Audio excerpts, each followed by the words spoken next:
Hello students, তোমাদের সবাইকে আমাদের চ্যানেলে ওয়েলকাম জানাই। দেখো, আজ আমরা ক্লাস 8-এর হিস্ট্রির তোমাদের সেকেন্ড চ্যাপ্টার আঞ্চলিক শক্তির উত্থান, এই চ্যাপ্টার থেকে সমস্ত 2-3 মার্কসের যে কোশ্চেনগুলি তোমাদের এক্সামে আসে সেগুলি আজকে আমরা ডিসকাস করে নেব। প্রিভিয়াস ক্লাসে আমরা 1 মার্কসের সমস্ত কোশ্চেন আনসারগুলি দেখে নিয়েছিলাম।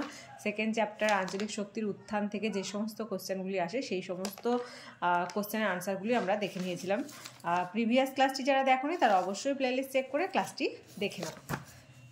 তোমাদের ক্লাসটি শুরু করার আগে বলি যে তোমাদের 1 জানুয়ারি থেকে পেড ক্লাস স্টার্ট হয়ে গেছে, 1 মান্থ হয়ে গেল।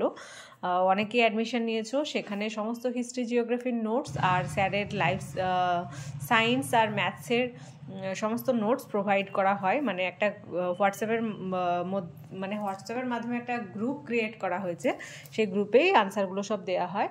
আর খুব তাড়াতাড়ি তোমাদের যখন প্রশ্নবিচিত্রার ক্লাস স্টার্ট করব, আমরা এখন হাতে পাইনি বইটা, প্রশ্নবিচিত্রার ক্লাস স্টার্ট করার সাথে সাথে যে আনসারগুলো থাকবে মানে আনসারের পিডিএফও সেই গ্রুপের মধ্যেই প্রোভাইড করা হবে। এছাড়াও সমস্ত সাজেশান, প্রত্যেকটা সামেটিভের আগে যে সাজেশান, সেই সাজেশানের উইথ আনসার মানে সাজেশান উইথ আনসার সেখানেই ওই গ্রুপের মধ্যে প্রোভাইড করা হবে। যদি কেউ ইন্টারেস্টেড থাকো তাহলে অবশ্যই স্যারের সাথে কন্ট্যাক্ট করে নাও। স্যারের কন্ট্যাক্ট নাম্বার আর ওই পেড ক্লাসের ডিটেলস আমি স্ক্রিনের মধ্যে দিয়ে দিচ্ছি।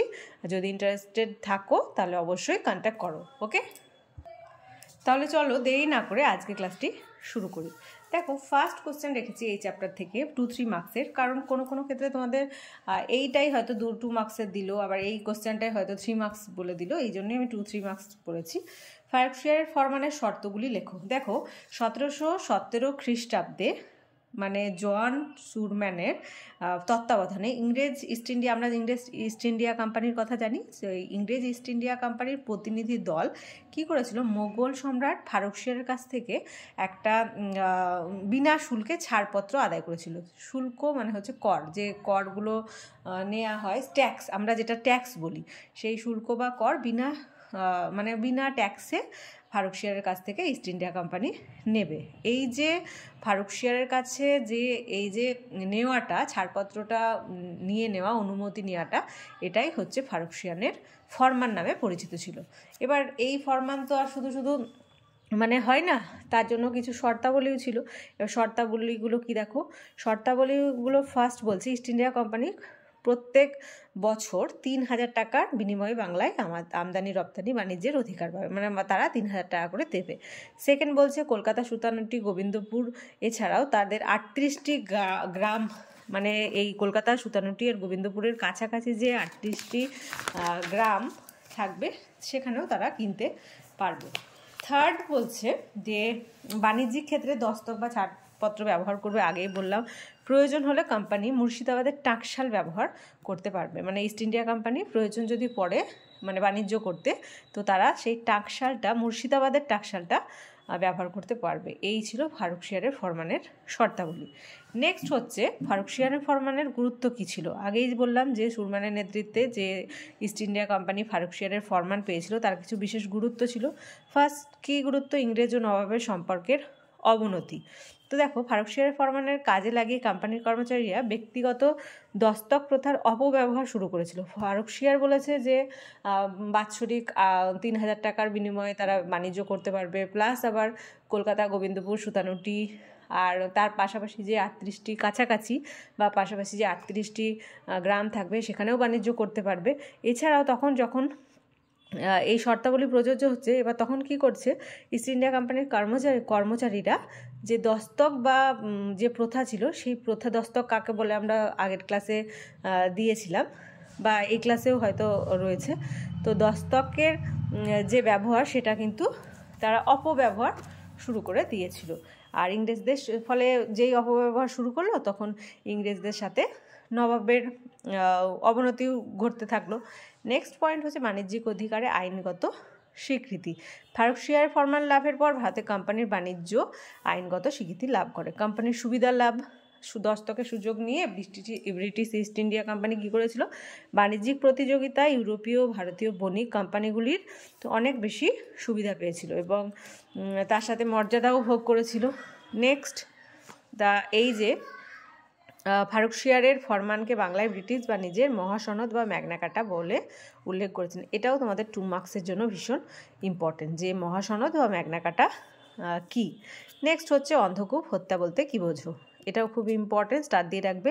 দেখো 1756 খ্রিস্টাব্দে 20 জন সিরাজউদ্দৌলার ফোর্ট উইলিয়াম দুর্গ দখল করলে কলকাতার গভর্নর ড্রেক, তখন কলকাতার গভর্নর কে ছিল, গভর্নর ছিলেন ড্রেক, এবং অধিকাংশ ইংরেজ পালিয়ে গিয়ে দুর্গের সকল ইংরেজ কিন্তু পালাতে পারেনি। তাহলে কি বলছে, যে সিরাজউদ্দৌলা ফোর্ট উইলিয়াম দুর্গ দখল করলে, সিরাজউদ্দৌলা ফোর্ট উইলিয়াম দুর্গটা নিজের তত্ত্বাবধানে বা অধিকারে যখন পেয়েছিল, তখন কলকাতার গভর্নর কে ছিল, ড্রেক। তখন ইংরেজরা পালাতে পারেনি, এরা সিরাজের হাতে, কিন্তু যে ইংরেজরা পালাতে পারেনি তারা কিন্তু সিরাজের হাতে তখন বন্দী হয়েছিল। হ্যাঁ, তো হলওয়েল নামে ব্রিটিশ কর্মচারী এক বিবরণে জানান যে ওই সময় ফোর্টে ও সৈন্য অধিবাসী মিলিয়ে 146 জন ইংরেজ ছিলেন। সিরাজ তাদের সকলকে একটা ছোট জানালা বিশিষ্ট 18 ফুট লম্বা 14 ফুট 10 ইঞ্চি চওড়া ঘরে সারা রাত বন্দি করে রাখেন।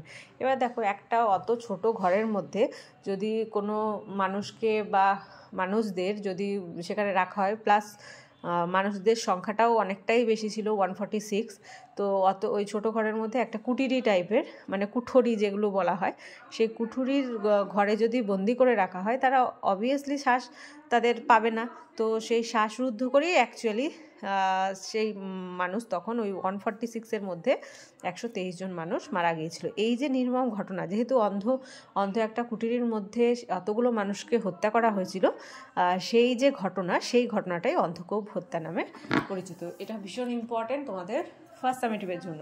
নেক্সট চলে আসি দ্বৈত শাসন ব্যবস্থা, অ্যানাদার ইম্পর্টেন্ট কোশ্চেন। বাংলায় দ্বৈত শাসন ব্যবস্থা প্রবর্তক ছিলেন, এইটা তোমাদের শর্ট কোশ্চেন আসে, যে বাংলায় দ্বৈত শাসন ব্যবস্থার প্রবর্তক কে ছিলেন, লর্ড ক্লাইভ ছিলেন। আর 1765 খ্রিস্টাব্দে ইংরেজ ইস্ট ইন্ডিয়া কোম্পানি মুঘল সম্রাট দ্বিতীয় শাহ আলমের কাছ থেকে বাংলা প্রদেশের দেওয়ানি লাভ করার ফলে বাংলায় যে নতুন শাসন ব্যবস্থার সূচনা হয়, তাকেই দ্বৈত শাসন ব্যবস্থা বলা হয়। এটা খুব ভালোভাবে মনে রাখবে যে দ্বিতীয় শাহ আলমের কাছ থেকে বাংলা প্রদেশের দেওয়ানি লাভ করার ফলে যে নতুন শাসন ব্যবস্থা চালু হচ্ছে, সেটাকেই দ্বৈত শাসন ব্যবস্থা বলা হয়। আর দ্বৈত শাসন ব্যবস্থার প্রবর্তক ছিলেন লর্ড ক্লাইভ, আর সেটা কবে হয়েছিল, 1765। নেক্সট চলে আসি ফারুকশিয়ারের ফরমান। দেখো, এটা আগেই আলোচনা করলাম, দেখে নাও। ওকে, এটা আর পড়ছি না, এখান থেকে দেখে নেবে। নেক্সট চলে আসি, কে কিভাবে কবে হায়দ্রাবাদে আঞ্চলিক শাসন প্রতিষ্ঠা করেছিলেন, ভীষণ ইম্পর্টেন্ট।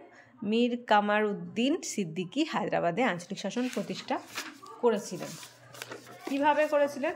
হায়দ্রাবাদ ছিল মুঘল সাম্রাজ্যের অধীনে একটি প্রদেশ। তাহলে হায়দ্রাবাদ যে প্রদেশ মানে ছিল জায়গাটা, সেটা ছিল মুঘল সাম্রাজ্যের মানে অধীনে তত্ত্বাবধানে একটি প্রদেশ।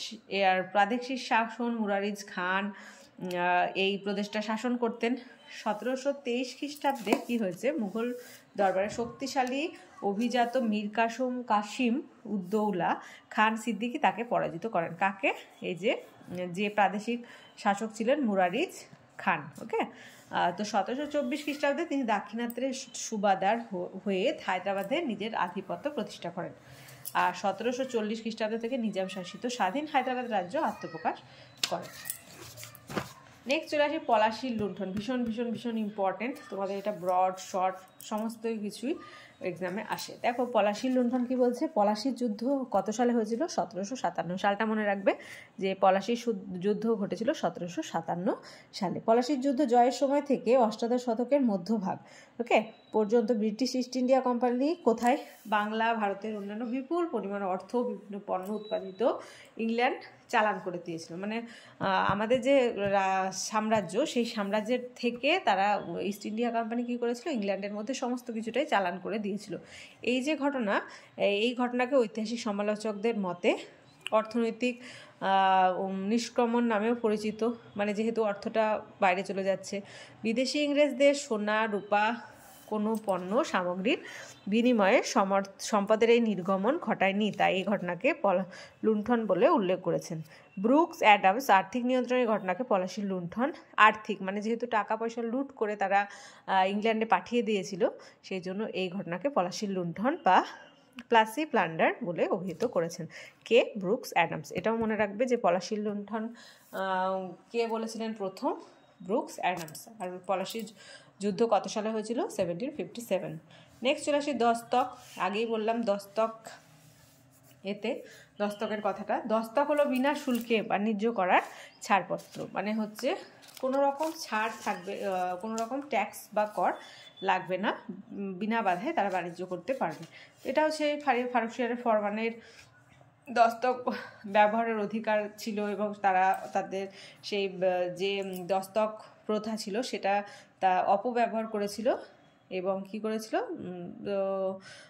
সেই সময় তাদের বিভিন্ন ইস্ট ইন্ডিয়া কোম্পানির কর্মচারীরা বিভিন্নভাবে দস্তকটাকে অপব্যবহার করে কাজে লাগাতো, বিনা শুল্কে বৈদেশিক বাণিজ্য চালাতে পারতো। দস্তকের সুবিধা এগুলো। দস্তকের অপব্যবহারকে কেন্দ্র করে বাংলা নবাবদের সঙ্গে একাধিক যুদ্ধ সংঘটিত হয়েছিল। এবার যেহেতু দস্তক দিয়েছে, ছাড়পত্র দিয়েছে, কিন্তু তারা অপব্যবহার করছে, এর ফলে নবাবের সঙ্গে ইস্ট ইন্ডিয়া কোম্পানির কর্মচারীদেরও বিরোধ হয়েছিল। নেক্সট চলে আসি আলিগড়ের সন্ধির শর্তগুলি কী? এটাও ইম্পর্টেন্ট। দেখো, সন্ধি স্বাক্ষর হয়েছিল 1757 পলাশি যুদ্ধের সময়। 9 ফেব্রুয়ারি বাংলার নবাব সিরাজউদ্দৌলা ইংরেজদের মধ্যে আলীনগরের সন্ধি স্বাক্ষরিত হয়। ভীষণ ইম্পর্টেন্ট। তাহলে আলীনগরের সন্ধি কার সাথে স্বাক্ষরিত হয়েছে? সিরাজউদ্দৌলার সঙ্গে ইংরেজদের মধ্যে। কত সালে? 1757। সন্ধির শর্তগুলো কি ছিল? যে কলকাতায় ইংরেজকে দুর্গ নির্মাণে নবাব বাধা দেবেন না, মানে কলকাতায় ইংরেজ কোম্পানি যদি দুর্গ নির্মাণ করতে চায় তাহলে সিরাজউদ্দৌলা কোনো বাধা দেবে না, কোম্পানিকে বিনা ট্যাক্সে অধিকার দেবে, সেটাও নবাব মেনে নেবেন। কলকাতা আক্রমণের জন্য কোম্পানির যে আর্থিক ক্ষয়ক্ষতি হয়েছে নবাব তার ক্ষতিপূরণ দেবেন, মানে এত ধরনের ছাড় দিচ্ছে। কোম্পানি কলকাতায় নিজেদের টাকশাল গঠনের জন্য নিজস্ব মুদ্রা প্রবর্তনের অধিকারও পাবে। এগুলোই হচ্ছে সন্ধি স্বাক্ষর। কার সাথে? সিরাজউদ্দৌলার সঙ্গে নবাবের, এই ইংরেজদের। ওকে, নেক্সট চলে আসি ব্রিটিশ রেসিডেন্টের কাজ। দেখো, এই কোশ্চেনটা তোমাদের ফার্স্ট সামেটিভে অনেক স্কুলে দিয়ে থাকে, আবার থার্ড সামেটিভেও তোমরা কিন্তু এই কোশ্চেনটা পাবে। তো ব্রিটিশ রেসিডেন্টদের কাজ কি ছিল? যে ব্রিটিশ কোম্পানি তাদের পরোক্ষ শাসনাধীন রাজ্যে যে প্রতিনিধিরা রাখতো তাদেরকে রেসিডেন্ট বলা হতো। কাজ কি ছিল? নজরদারি করা, কোম্পানিকে রাজ্য দখলে উৎসাহ দেওয়া, এই সমস্তই কাজ ছিল। এবার নজরদারি করা বলতে কোম্পানির শাসনাধীন যারা রাজ্য, মানে রাজ্যের রাজা কোম্পানির নজর এড়িয়ে যাতে স্বাধীনভাবে কাজ করতে না পারে তার জন্য নজরদারি করতো। এগুলো ছিল ব্রিটিশ রেসিডেন্টদের কাজ। আর কি ছিল? যে লর্ড ওয়েলেসলির আমল থেকে রেসিডেন্টরা আগ্রাসী নীতি অনুসরণ করত। তারা কোম্পানিকে সরাসরি এলাকা দখলের জন্য উস্কানিও দিত। নেক্সট ওয়ান, 76-এর মন্বন্তর। ভীষণ ইম্পর্টেন্ট, সালটা মনে রাখবে যে 1176 বঙ্গাব্দে, ইংরাজি 1770, বাংলাদেশে যে মর্মান্তিক মন্বন্তর ঘটেছিল। মর্মান্তিক ঘটনা বলতে কি বলছে? সেই মর্মান্তিক ঘটনাটাই 76-এর মন্বন্তর নামে পরিচিত। ফল কী হয়েছিল? এই সময় দুর্ভিক্ষের সময় অনেক মানুষ অখাদ্য কুখাদ্য খাওয়ার ফলে মহামারীতে মারা গিয়েছিলেন এবং তাদের যে মানে বাংলাদেশ ছিল, মানে বাংলাদেশটা যা টোটাল মানুষ ছিল তার 3 ভাগের 1/3 মানুষের মৃত্যু হয়েছিল। আর দ্বিতীয়ত, মন্বন্তরে অসংখ্য কৃষক, হাতি, শিল্পী, কারিগর ইত্যাদি শ্রমজীবী মৃত্যু হয়। বাংলার কৃষি ও শিল্প ক্ষতিগ্রস্ত হয়েছিল। নেক্সট চলে আসি অধীনতামূলক মিত্রতা নীতি। অধীনতামূলক মিত্রতা নীতি প্রবর্তন করেছেন কে? বাংলার গভর্নর জেনারেল লর্ড ওয়েলেসলি। এটাও শর্ট কোশ্চেন আসে। কত সালে? 1798 খ্রিস্টাব্দে এই নীতি প্রবর্তন করেন। আর এই ঘটনা, মানে ভারতের ব্রিটিশ সাম্রাজ্যের বিস্তার ঘটনার লক্ষ্যে এই নীতির শর্ত মেনে নেওয়ার জন্য দেশীয় রাজাদের উপর চাপ সৃষ্টি করা হয়। এবার তখন লর্ড ওয়েলেসলি গভর্নর ছিলেন। আর সালটা মনে রাখো 1798 খ্রিস্টাব্দ। এর যে শর্তাবলী কি?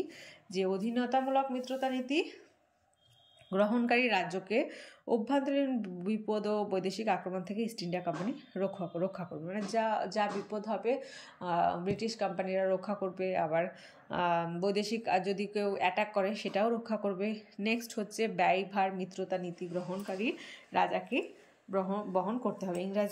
ইংরেজ সেনাবাহিনী, এবার সেনাবাহিনী রাখলেই তো হয় না, তাদের জন্য অনেক কিছু অর্থও মানে যে অর্থও লাগে সেই সমস্ত কিছু রাজ্যই ইংরেজ সেনাবাহিনীর ব্যয়ভার মিত্রতা নীতি রাজ্যকেই বহন করতে হবে। মানে লর্ড ওয়েলেসলির আমলে যে লর্ড ওয়েলেসলি যে রাজ্যে ছিলেন সেই রাজ্যে।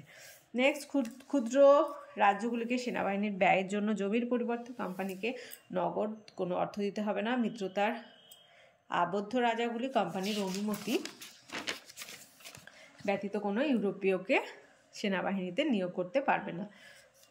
তারপর দেখো, মিত্রতা নীতি গ্রহণকারী রাজ্য অধীনতামূলক মিত্রতা নীতি প্রথম গ্রহণ করেছিল। এটাও আসে শর্ট কোশ্চেন। নিজাম শাসিত হায়দরাবাদ রাজ্য, এছাড়া অযোধ্যা, কর্ণাটক, তাঞ্জোর, সুরাট প্রভৃতি ব্রিটিশদের অধিকারভুক্ত হয়। এই নীতির ফলে ভারতে ইংরেজ কোম্পানির শক্তি ও সম্পদ বৃদ্ধি পায়। এটা টিকা তোমাদের ফার্স্ট সেমিস্টারের জন্য ভীষণ ইম্পর্টেন্ট। নেক্সট টিকা হচ্ছে শর্তবিলোপ নীতি। দেখো, শর্তবিলোপ নীতিটা মনে রাখবে যে ডালহৌসি মানে লর্ড ডালহৌসির সময় এই নীতি শর্তবিলোপ নীতি, এই যে নীতি ছিল এই নীতির বিস্তার হয়েছিল সাম্রাজ্যে।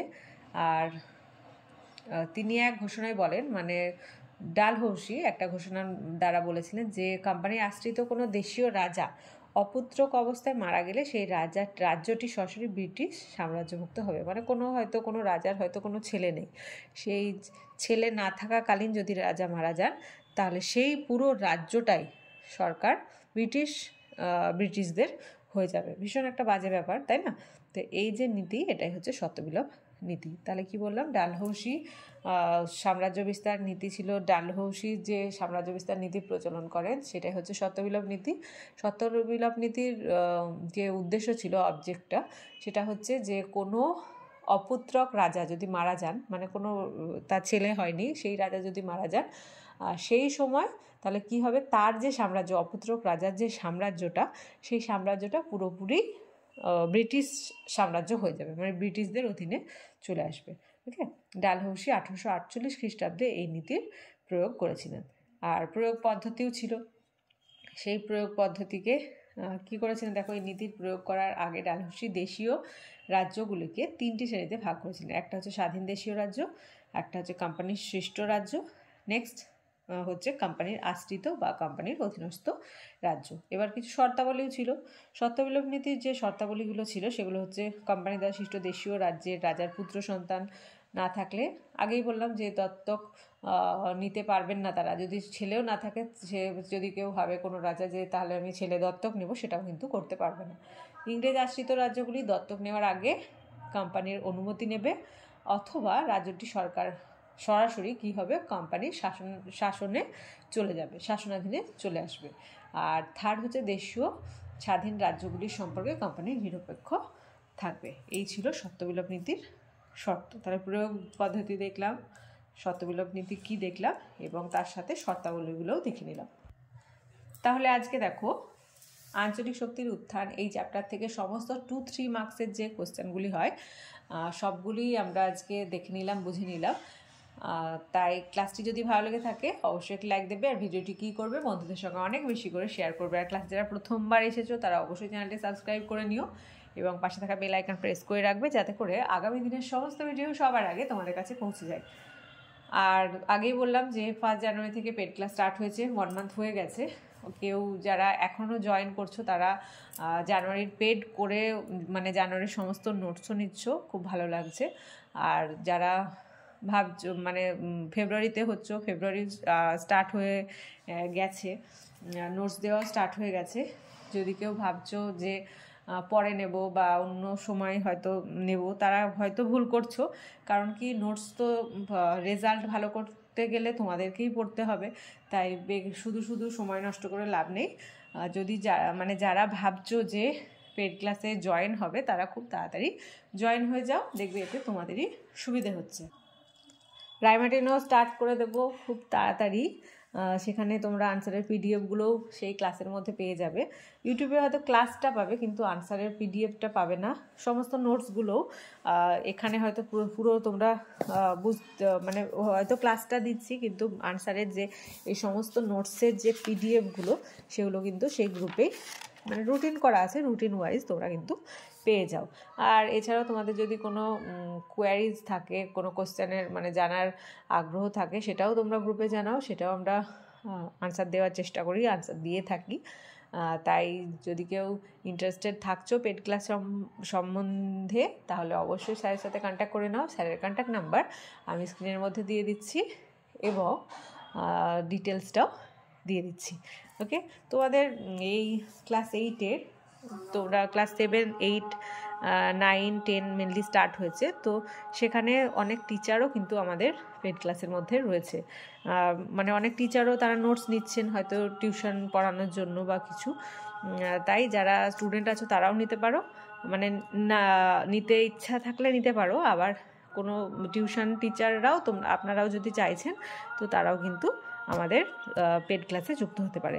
ওকে, তাহলে আজ এই পর্যন্তই। তোমরা সবাই খুব খুব খুব ভালো থেকো। Thank you.